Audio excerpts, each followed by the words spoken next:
A man walks through the terminal, ordinary, calm, focused, a briefcase in hand, eyes scanning, boarding pass tucked in his pocket. He moves like he belongs. A plane waits beyond the gate, engines humming softly in the evening light as passengers settle into rows, the routine of air travel unfolding. The aircraft is 4 years old, 2 engines each humming with quiet power, a vessel of steel, glass, and wings built to cross oceans. He steps onto the jet bridge. No one notices the precision in his movements. No one suspects the weight of decisions made in the cockpit above. Above, a system of autopilots, sensors, and computers stands ready. Pitot tubes measure airspeed, autopilot maintains course, auto thrust regulates power. Everything designed for safety, but only if it functions. Inside, a 3-person crew occupies the cockpit. The captain, experienced, hours logged on this aircraft type.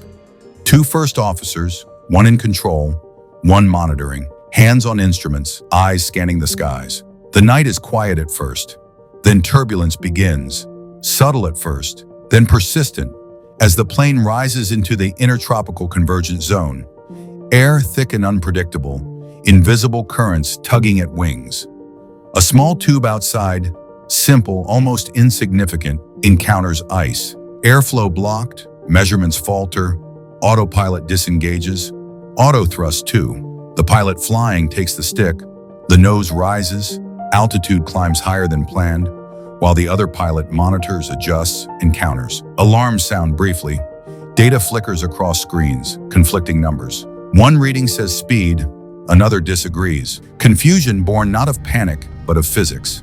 The plane tilts, slightly, then more. Wings lift, then struggle. A stall warning interrupts the hum of engines. Angle of attack climbs, lift diminishes. Outside, the Atlantic stretches endlessly. Darkness, calm, and distance. A routine flight transformed by invisible forces. A quiet tension grows, almost imperceptible. Automated messages begin to send. Systems reporting themselves, a stream of data incomprehensible to most. Vital to investigators later. Time stretches, minutes pass. Everything depends on small decisions, small inputs on sticks, small interpretations of readings. The plane climbs, trembles, waits for guidance. The pilot's hands remain steady, eyes on instruments, inputs deliberate, precise, yet the plane continues to climb. The other first officer counters slightly, 2 forces conflicting. The aircraft rolls gently, then more sharply. Autopilot remains off, auto thrust disengaged. All balance now rests on human judgment. Angle of attack climbs further, lift decreases. The stall warning sounds intermittently. Then again, a moment of silence as the wings struggle to maintain flight. Outside, the sky is dense with clouds, ice crystals forming invisibly.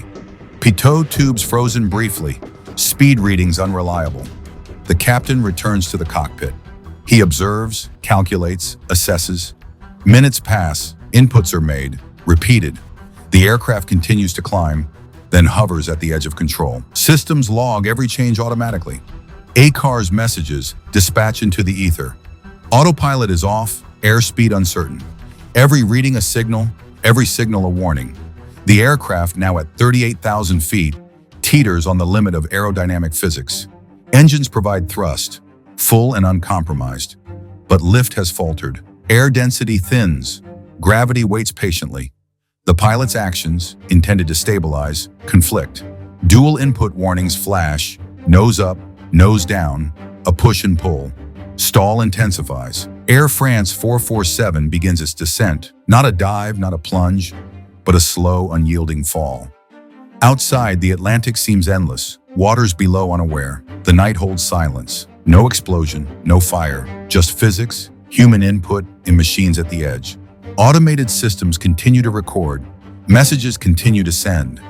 Every second logged, every anomaly captured, a digital footprint of a flight approaching its final moments. The aircraft continues its descent, engines pushing full power. The nose remains high, lift minimal, control slipping. Minutes stretch as the ocean grows closer, the waves below dark and still. No sign of warning, no time for reaction. The stall persists, warnings flash, alarms echo. The pilots attempt correction, inputs conflict. The aircraft cannot recover. Speed stabilizes briefly, then falls again. Altitude drops rapidly. Data continues to transmit. ACAR's messages, note system failures, autopilot off, unreliable airspeed, alternate law engaged. A record for investigators, left in the wake of what is about to come. At 2:14 UTC, the plane meets the water, 3 degrees north, 30 degrees west, a belly-first impact. All 228 on board lost. The ocean swallows the wreckage, debris drifts. Recovery teams arrive days later. Bodies recovered, scattered, vertical stabilizer found, black boxes retrieved from 4 kilometers down. Every detail pieced together, but only after the fact. Investigators determine the cause. Temporary pitot icing, conflicting crew inputs, an unrecovered stall. No fire, no explosion, just the interplay of human judgment and complex systems. The world learns slowly, the invisible decisions, the unseen forces. The ordinary man in the cockpit revealed as a guardian of hundreds of lives, constrained by physics, instruments, and circumstance. The flight becomes a study, a lesson in aeronautics, human factors, and technology. Every input, every measurement, every decision analyzed, a narrative built from silence, data, and memory of a night over the Atlantic. The story lingers not in drama, but in quiet understanding. The hidden, the complex, the untold, now preserved.